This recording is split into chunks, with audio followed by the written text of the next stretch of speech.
things are kind of spread out so they don't get clumped together and they don't form the crystals. But another, like, there's lots of reasons that the oxalates could be different. And so it's not very valuable. Hi, everybody, and welcome to the Kidney Coach YouTube channel. I am joined again today by the amazing Lindsey Zerker. She joins us from Kidney Nutritional Institute. She is one of their head renal dietitians there, and I always appreciate your wisdom and time. So thank you. Yeah, happy to be here. I always love doing podcasts with you. Super fun. Oh, yeah, I love having you on board. So talk to me. Let's just quickly, for those who haven't maybe watched your other podcast, what are oxalates? Yes, so oxalates are substances that are found in plants. They help regulate minerals and help protect the plants against external threats or conditions. They, for us though, are really considered a non-nutrient. Like, our body doesn't really use them for anything. So yeah, we don't need them. They just happen to be in many plant foods that we eat. So that's what they are. And why are they a potential problem? Because they're not a problem for everybody, so we might need to talk about that. But why are they a potential problem for some people with kidney disease? Yes, so oxalates, they can bind with other minerals to form crystals, and there's multiple people who may need to watch for this.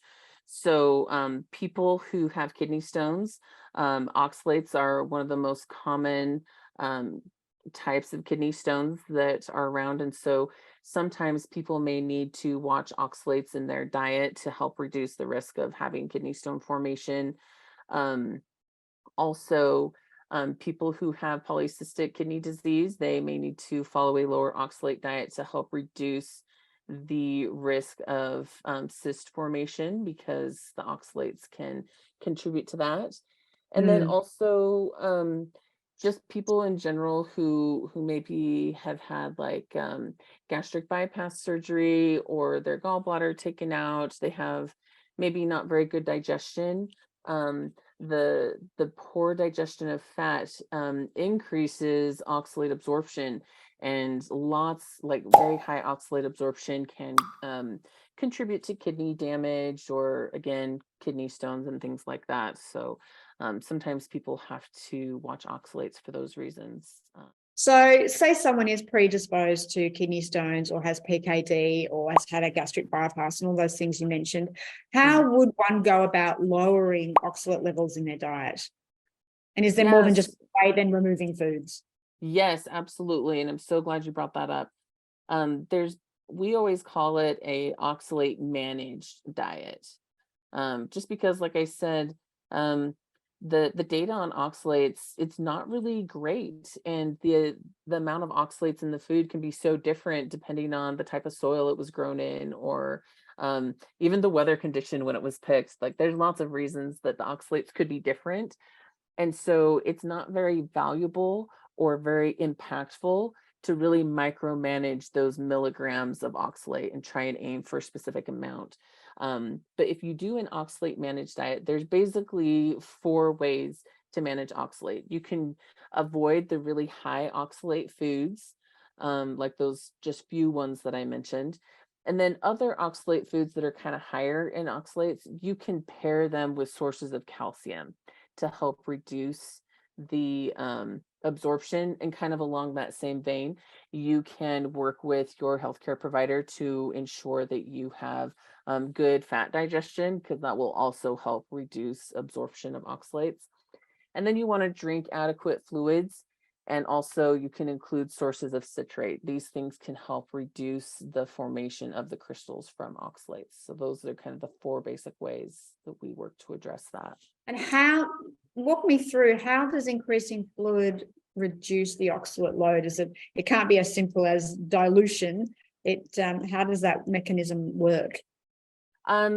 For a lot of it, it is helping to dilute any of those formed crystals. It helps because if it's really concentrated, then it's really easy for those crystals to form. So if they're diluted out, then things are kind of spread out so they don't get clumped together and they don't form the crystals.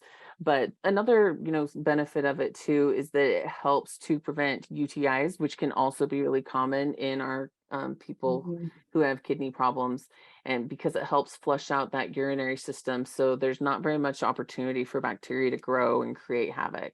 So primarily it is the dilution piece, There you but go. Simple as that. yeah, but the other piece that it kind of goes hand in hand is including sources of citrate, Mm, because citrate also helps to reduce stone formation. It helps the kidneys hold on to the calcium, so you don't waste as much calcium, and then it helps make that urine pH a little bit more ideal, which can help dissolve crystals. And again, if you don't have enough fluid, then the citrate can't be quite as effective in doing that. yeah. So yeah, it helps with both of those. If you want to know more about what we do, head to www.kidneycoach.com, with us on Facebook, Instagram, TikTok. We're all just those /kidney coach. Make sure you hit like and subscribe. That way you'll get notified anytime we put up more information. And if you have any questions or comments, link them and put them below, and I will make sure to answer them for you. Lindsey, thanks again. Enjoy your evening, and I will chat to you next time. Okay, thanks Bye. so much, Fiona. Bye. Bye.